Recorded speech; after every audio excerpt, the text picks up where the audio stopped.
O governo Lula irá rever uma decisão de anistia que foi negada à ex-presidente Dilma Rousseff em 2022, lá no meio da piscina de chorume do governo Bolsonaro. Mas que anistia é essa? Vamos entender?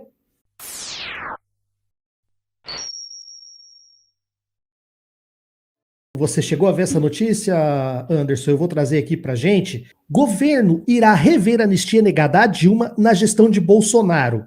O governo Lula irá rever decisão da comissão de anistia que, na gestão de Jair Bolsonaro, negou o requerimento de Dilma Rousseff, que reivindicava a condição de anistiada política e também o direito a uma indenização de R$ 10.700 pela perseguição que sofreu na ditadura militar. Por unanimidade, essa comissão, a gente precisa só relembrar aqui, né, Anderson, que essa comissão, ela, de pessoas nomeadas pelo presidente Bolsonaro, né? Essa comissão negou, em abril do ano passado, por 12 votos, o pedido da ex-presidente, que foi protocolado há 21 anos. Dilma requereu prestação mensal de R$ 10.700 pelo prejuízo de ter que se afastar do seu emprego na Fundação de Estatística do Rio Grande do Sul em meados dos anos 70 e por eventuais promoções, e pede que seja contado para efeito de aposentadoria seu tempo de perseguição, que totalizou 21 anos. Em 1979, ela teve que abandonar o curso de Economia na Universidade Federal de Minas Gerais.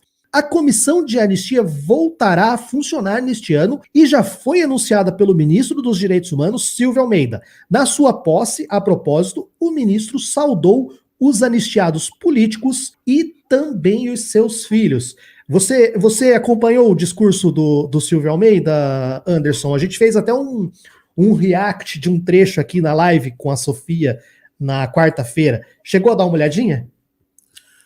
Com os olhos marejados, com os olhos embaçados, com o para-brisa de tanto que chora, sim.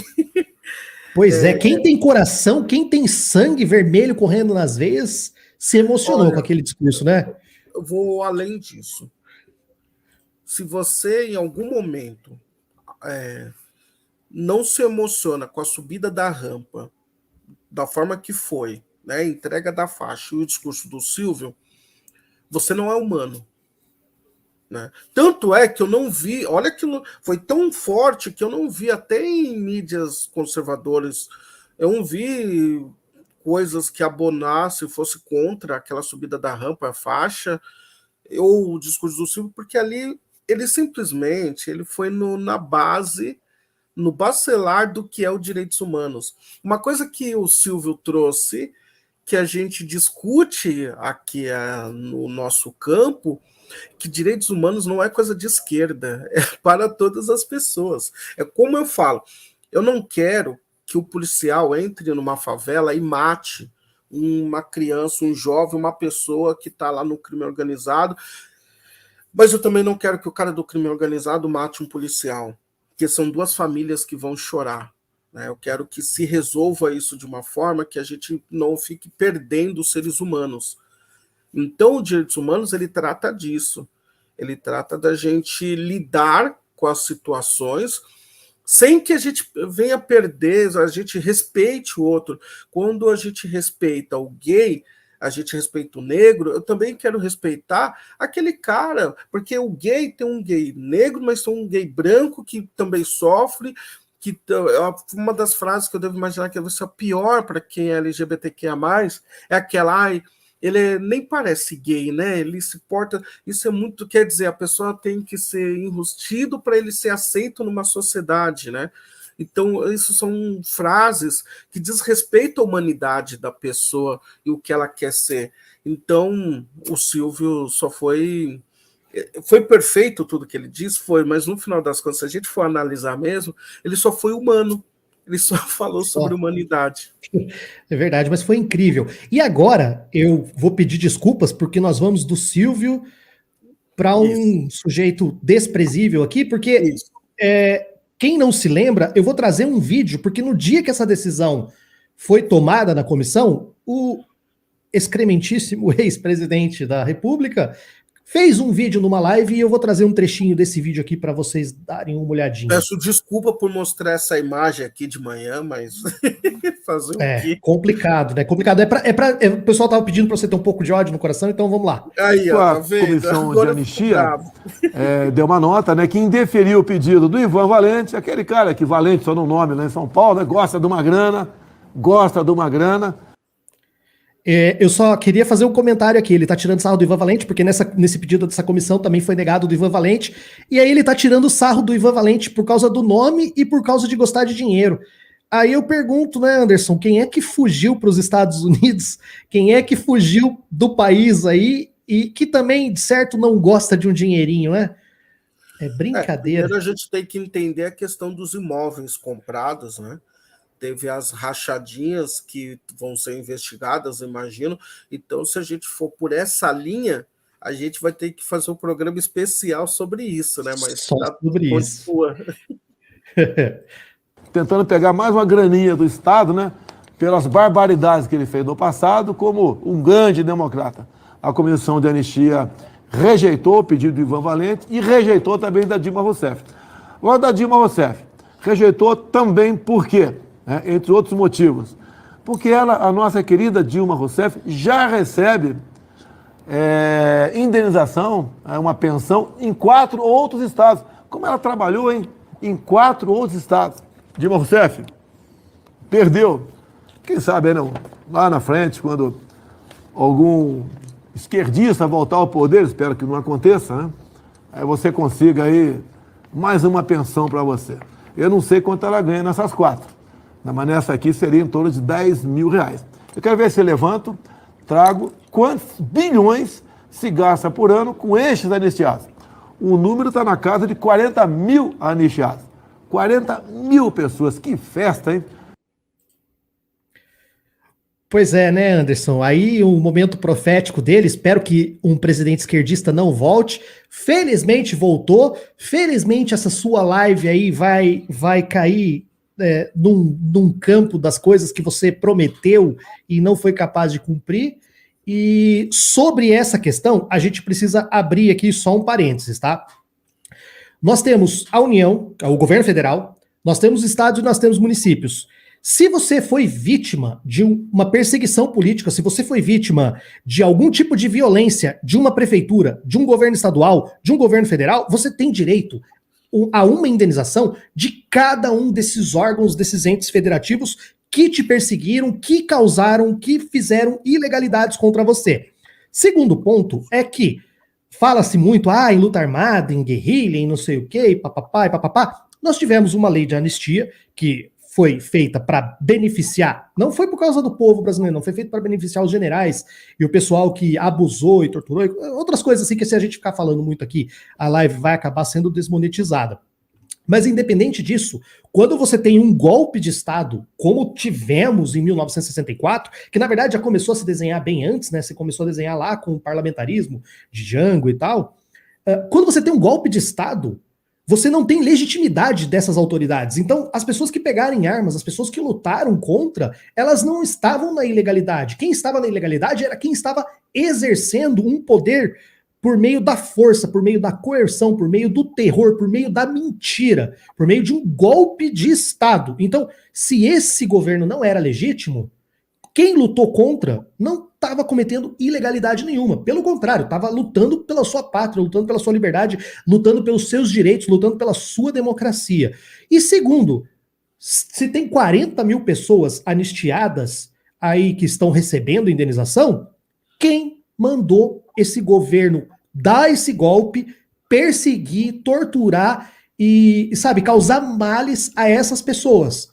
O que vocês estão fazendo é só reparação, e é uma reparação só de cunho financeiro. É uma reparação que não vai tirar os traumas, que não vai trazer as pessoas que foram mortas, as pessoas que desapareceram de volta. Então, eu só queria fazer esse pequeno parênteses aqui, Anderson, antes de passar a palavra para você comentar também sobre essa notícia e esse vídeo infeliz desse nosso ex-presidente.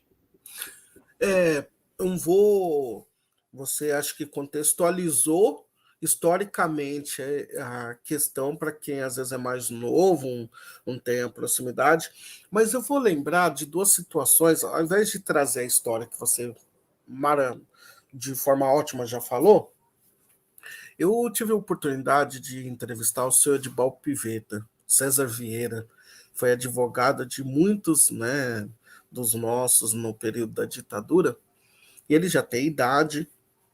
Ele é pai de Cezinha Vieira, que é lá do Samba do Bully, no centro de São Paulo, do Teatro Olho Vivo, né? Então, um cara fantástico, advogou, faz teatro, um cara sensacional.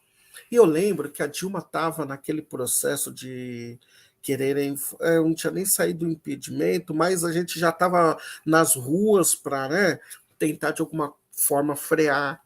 E eu entrevistei o senhor Dibal, né? Eu cheguei e falei assim, senhor Dibal, vou fazer uma pergunta para o senhor. Como o senhor vê esses jovens, principalmente os jovens, que não viveram na ditadura militar, pedindo a volta dos militares? Ele deu a resposta mais simbólica que eu já recebi numa entrevista. Ele olhou para mim e sorriu apenas. É a forma dele falar para mim, eles não sabem o que eles estão falando, eles vão fazer ideia do que eles estão falando. E um caso que eu queria trazer aqui também, de como essa luta pela anistia é importante no país, se você me permitir, até falando para a nossa querida doutora Ana, corintiana, em 1979, o que aconteceu? Nós estávamos ainda nesse processo de saída desse ar de ditadura militar, né? E aí o que acontece? O Chico Malfitani, que era fundador dos Gaviões da Fiel, juntamente com Antônio Carlos Fon, eles trabalhavam na Veja. E tinha toda essa situação de falar de anistia, de essas pessoas que precisavam voltar, ainda tinha gente ainda exilada, tudo isso que envolvia. E aí o Fon falou assim, o querido Fon, né? Um abraço para ele. Daí o Fon falou: olha, Chico, vamos popularizar esse assunto para sair da academia, sair da faculdade, somente dos artigos acadêmicos e daquela massa mais intelectualizada. Vamos popularizar esse assunto. Ele falou: como que você imagina isso? O que você acha da gente levar isso para dentro da torcida do Corinthians? Aí o Malfitani, muito inteligente também, olhou, pensou e falou assim: vamos lá, né? Vamos fazer isso acontecer. O que eles fizeram? Eles começaram a avisar alguns jornalistas, entre eles como Juca Kfouri, e o pessoal das rádios, que ia acontecer alguma coisa no jogo Corinthians e Santos, que ia acontecer no Morumbi. E aí é quando eles levam escondido, dentro dos instrumentos da torcida, aquela faixa que ficou histórica, né? Que até alguns meios de mídia dos jornalões tiveram constrangimento de falar que ainda tinha aquele burburinho ditatorial, que é aquela faixa que ficou muito conhecida, que é a anistia ampla, geral e irrestrita, que é aberta no meio da torcida Gaviões da Fiel. A polícia tenta subir para tirar essa faixa, mas ela não consegue, porque ali estavam torcedores que sabiam e ajudaram a defender aquela faixa de alguma forma, e você tinha também advogados como o Greenhalgh, que estava ali dando suporte jurídico também. Então foi um momento de popularizar esse assunto que é de suma importância. Só não é importante, Tássio, para quem? Para o grupo, né, militarizado desse país conservador. Quando você fala de não anistiar uma pessoa, quando você é a continuidade da barbárie, né, a continuidade da barbárie, porque você disse muito bem, você está tirando os traumas já ficaram, e o reparo financeiro também tem que ter, como a gente fala. E tem que ter algum momento que tem que se ter um reparo para os negros e negras desse país. Né? Olha, rapidamente o nosso Tasso já foi atrás. E é isso, essa faixa foi em 79, o Corinthians ainda acabou ganhando com um gol de Sócrates. Mas o que ficou desse jogo foi a faixa. né, que politizou mais um pouco a torcida do Corinthians e popularizou o debate político. Então, eu trouxe esse fato aqui para a gente falar da importância que é a gente discutir e entender o porquê que existe uma anistia, né? E você foi muito bem. Democrático era quem estava lutando pelo país, porque quem toma e dá um golpe não são eles o democrático. Quando alguém vai para a porta de um quartel e fala eu quero intervenção militar e se chama de patriota, é muito louco tudo isso. Primeiro que eu até entendo, né? Porque vindo de um povo que o presidente deles jurou, falava que era patriota e jurou bandeira norte-americana, então dá para entender essa salada desse pessoal. Por isso que ficou falando de Antena Harper, enfim. Então eu trouxe isso daqui da seu. É uma coisa. Não, mas ele jurou a bandeira dos Estados Unidos e tá lá nos Estados Unidos. Ele não mentiu, ele era patriota, ele só não falou qual pátria ele idolatra, né? Isso. Ele agora está lá ao lado do Pateta, né? Do lado do Pateta, esse ser abjeto, que esperamos também que, como disse Marco Aurélio de Carvalho, outros juristas e advogados, não é revanchismo, é apenas fazer o justo.